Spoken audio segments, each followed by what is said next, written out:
ശിക്ഷാ നടപടിയുടെ പേരിൽ വീടുകൾ തകർക്കുന്ന ബുൾഡോസർ രാജന് വിലക്കുമായി സുപ്രീം കോടതി. ഒരു വ്യക്തി കുറ്റാരോപിതനായതിന്റെ പേരിൽ വീട് പൊളിക്കുന്ന നടപടി ഭരണഘടനാ വിരുദ്ധവും നിയമവിരുദ്ധവുമാണെന്ന് സുപ്രീം കോടതി വ്യക്തമാക്കി.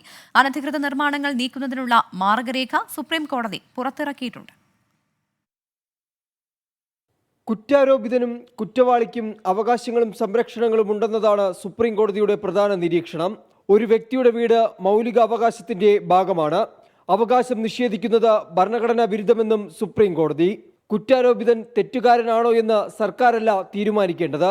പ്രതികളെ നിയമത്തിന് മുൻപിൽ കൊണ്ടുവരേണ്ട ഉത്തരവാദിത്വമാണ് സർക്കാർ പുലർത്തേണ്ടത്. കുറ്റാരോപിതന്റെയും കുറ്റവാളിയുടെയും വീട് പൊളിക്കുന്നത് അവരുടെ കുടുംബങ്ങൾക്ക് കൂടി നൽകുന്ന ശിക്ഷയാണ്.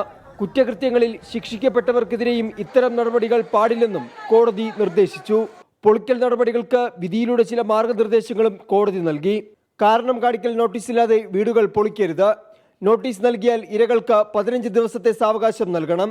ഈ നിർദ്ദേശങ്ങൾ പാലിക്കാതെ പൊളിക്കൽ നടപടി ഉണ്ടായാൽ ബന്ധപ്പെട്ട ഉദ്യോഗസ്ഥർ നഷ്ടപരിഹാരം നൽകണമെന്നും പ്രോസിക്യൂഷൻ നടപടികൾ നേരിടേണ്ടി വരുമെന്നും കോടതി ഓർമ്മിപ്പിച്ചു. BJP വേട്ടയാടുന്ന ന്യൂനപക്ഷ വിഭാഗങ്ങളെ സംരക്ഷിക്കുന്നതാണ് വിധിയെന്ന് CPM പോളിറ്റ് ബ്യൂറോ അംഗം Brinda Karat. I only wish the judgment had come earlier. It would have saved the bulldozing of many houses across BJP-led states.